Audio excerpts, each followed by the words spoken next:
Deputy CM Pawan Kalyan గారి దాతృత్వం ఇవాళ నెట్టింట్లో వైరల్ అవుతాం. ఏడాది ఆయన బాధ్యతలు స్వీకరించిన తర్వాత పార్టీలకు అతీతంగా ఆయన తాను చేయాలన్నది ఎలా చేశారు.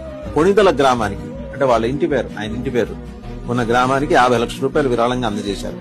తన ఇంటి పేరుతో ఉన్న గ్రామాన్ని సొంత నిధులతో అభివృద్ధి చేస్తానని పవన్ కళ్యాణ్ హామీ ఇవ్వటమే కాకుండా ఇచ్చిన మాట ప్రకారం 50 లక్షల రూపాయలు విరాళంగా అందజేశారు. ఇది ఆయన పెద్ద మనసు.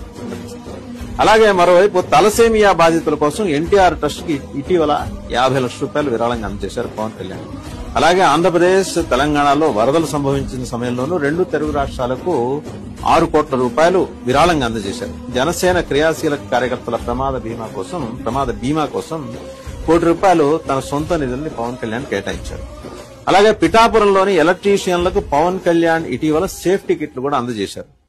16 లక్షల రూపాయల సొంత డబ్బు ఖర్చు చేసి 325 మంది ఎలక్ట్రీషియన్లకు సేఫ్టీ కిట్స్ అందించారు. తిరుమల తిరుపతి దేవస్థానానికి 17 లక్షల రూపాయలు విరాళంగా అందజేశారు ఆయన జనసేనాని. పహల్గాం ఉగ్రదాడిలో చనిపోయిన మధుసూదన్ కుటుంబానికి 50 లక్షలు పరిహారంగా అందజేశారు. అలాగే ఆపరేషన్ సింధూర్లో వీరమరణం పొందిన ఆర్మీ జవాన్ మురళీనాయక్ కుటుంబానికి తన వంతు సాయంగా 25 లక్షలు పరిహారం ఆయన ప్రకటించారు.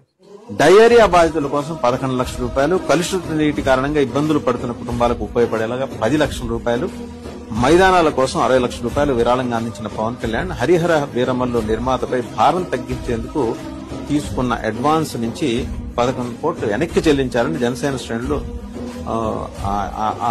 వ్యవహారాన్ని ట్వీట్ రూపంలో వైరల్ చేస్తున్నాయి. మొత్తంగా ఒక్క ఏడాదిలోనే పవన్ కళ్యాణ్ 20 కోట్ల రూపాయల వరకు విరాళంగా ఇచ్చి తన పెద్ద మనస్సు చాటుకున్నారని జనసేన శ్రేణులు పవన్ కళ్యాణ్ అభిమానులు ట్వీట్ చేస్తున్నారు. ఒక్క ఏడాది వ్యవధిలో పవన్ కళ్యాణ్ చేసిందే సహాయం 20 కోట్ల రూపాయల విరాళం సామాన్యమైన వ్యవహారం కాదు.